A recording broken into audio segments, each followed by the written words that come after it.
Davao life is here. Ang sarap ng pag-uwi. Nagising ang lungsod sa isang tahimik at payapang umaga. Ang simoy ng hangin na may halong alat mula sa dagat. At ang mga unang liwanag ng araw ay dahan-dahang bumabalot sa bawat kalsada.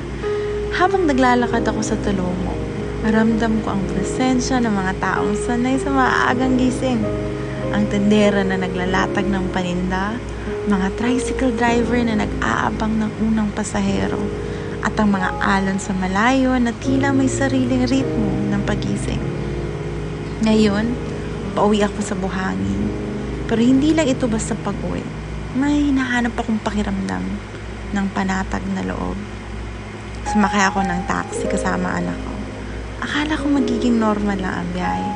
Tahimik lang ako sa unang minuto, nakatingin lang sa labas ng bintana.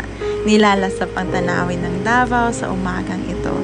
Pero maya-maya, napansin ko ang bilis ng takbo ng taxi. Kuya, hinay-hinay lang po. Mabuti na lang nakinig siya.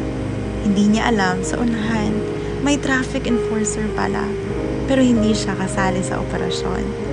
Para bang sinasadya ng tadhana na piligilan si kuya sa pagiging kaskasero. Buti na lang. Minsan, kahit di mo alam kung bakit, may mga bagay lang na dumadaan sa'yo bilang babala. Sa bypass road, biglang bumagal ang oras. Ang sarap ng simoy ng hangin. Ang gaan sa pakiramdam. Walang stress, walang iniisip.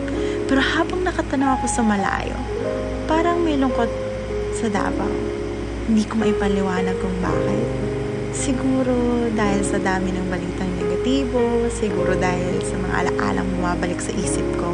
Pero kahit ganun, dito ako ligtas. Pinapanood ko lang ang daan, ang mga sasakyang dumadaan, at ang mga tahimik na paggalaw ng lungsod na ito. Ito yung mga moment na gusto mo lang namnamin.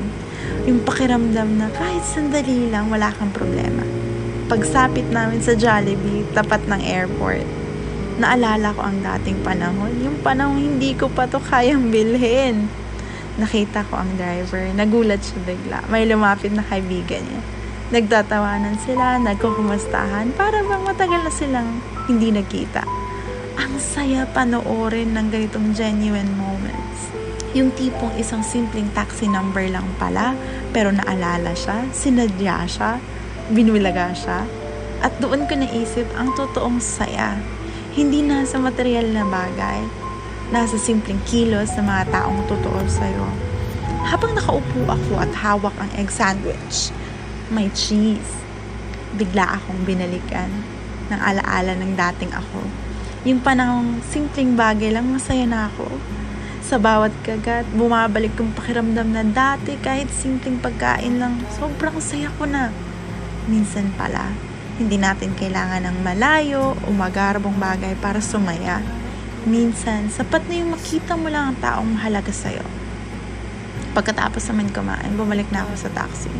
Pupunta kay mama. At habang binabaybay namin ang huling parte ng biyahe, naisip ko, hindi lang ito tungkol sa pag-uwi sa isang lugar. Ito ay tungkol sa pagbalik ko sa pakiramdam ng pagiging ligtas.